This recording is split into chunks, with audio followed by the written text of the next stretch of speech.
নমস্কার, কেমন আছেন সবাই? সুমনা কিচেন উইথ ব্লগ চ্যানেলে সবাইকে জানাই স্বাগত। বন্ধুরা, আজকে আমি আপনাদের সাথে নিরামিষ একটি রেসিপি নিয়ে হাজির হলাম। রেসিপিটি হলো চাল পটল। এই রেসিপিটি গোবিন্দভোগ চাল দিয়ে একবার এইভাবে বাড়িতে বানিয়ে খেয়ে দেখবেন। এটা খেতে কিন্তু অসাধারণ লাগে।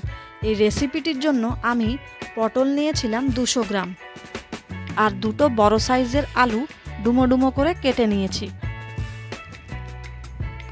আর নিয়েছিলাম একটা টমেটো 4 ফালি করে কেটে নিয়েছি।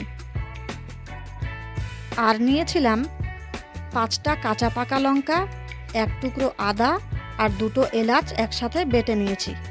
পরিমাণ মতো হলুদ গুঁড়ো নিয়েছি, পরিমাণ মতো জিরের গুঁড়ো নিয়েছি। আর এখানে গোবিন্দভোগ চাল 1 মুঠো মতো নিয়ে ভালো করে এটাকে ধুয়ে পরিষ্কার করে রেখেছি। আর ফোড়নে দেওয়ার জন্য নিয়েছিলাম কিছু গোটা জিরে, একটা তেজপাতা, একটা শুকনো লঙ্কা। কড়া বসিয়ে দিয়েছি। কড়া গরম হতেই তেল দিয়ে দিলাম 50 গ্রাম মতো। তেলটা গরম হয়ে গেছে। এখন তেলে একটু হলুদ গুঁড়ো দিয়ে পটলটা ভালো করে ভেজে নেব। এবার পটলগুলো কড়াতে দিয়ে খুব ভালোভাবে 2 পিঠ উল্টে পাল্টে ভেজে নেব।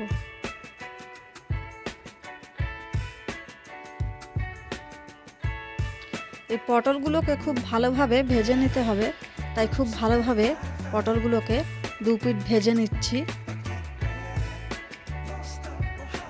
পটলগুলো খুব ভালোভাবে ভাজা হয়ে গেছে। আর এখন পটলগুলোকে একটা বাটিতে তুলে রাখবো।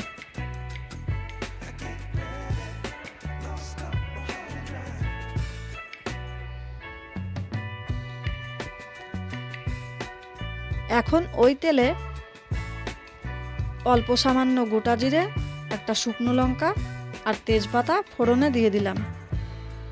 ফোড়নটা একটু ভালো করে নেড়েচেড়ে এর মধ্যে আলুর টুকরোগুলো দিয়ে খুব ভালো করে আলুগুলোকে ভেজে নেব।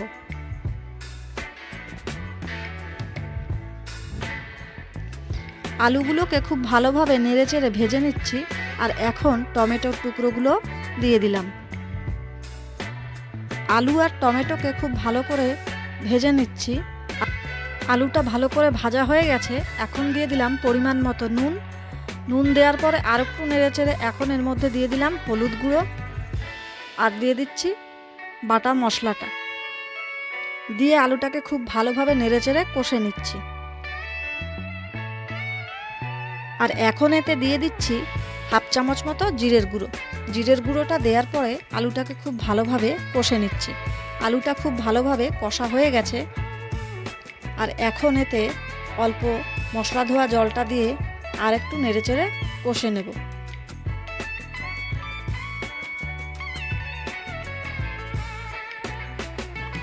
আলুটা প্রায় ভালোভাবেই কষা হয়ে গেছে। দেখুন টমেটোগুলোও সেদ্ধ হয়ে গেছে। আর এখন এতে দিয়ে দিচ্ছি গোবিন্দভোগ চালটা। গোবিন্দভোগ চালটা দেওয়ার পরে আলুর সাথে খুব ভালোভাবে মিশিয়ে নিলাম। আর এখন ভাজা পটলগুলো এর মধ্যে দিয়ে দিলাম। পটলগুলো দেওয়ার পরে আলুর সাথে পটলগুলোকে খুব ভালোভাবে একসাথে কষে নিচ্ছি। পটল, আলু, চাল সব একসাথে কষা হয়ে গেছে।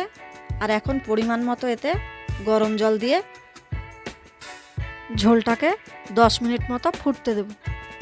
আর এই ঝোলটা কিন্তু লো ফ্লেমে ফোটাবেন। দেখুন আমার রেসিপিটা প্রায় রেডি। আর এখন এতে আমি 1 চামচ মতো ঘি ছড়িয়ে দিলাম। ঘিটা দেওয়ার পরে আর একটু ভালোভাবে নেড়েচেড়ে মিশিয়ে নিচ্ছি।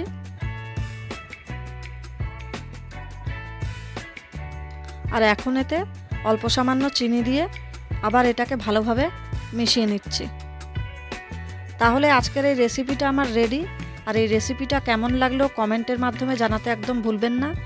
আর ভিডিওটি ভালো লাগলে একটা লাইক শেয়ার অবশ্যই করবেন।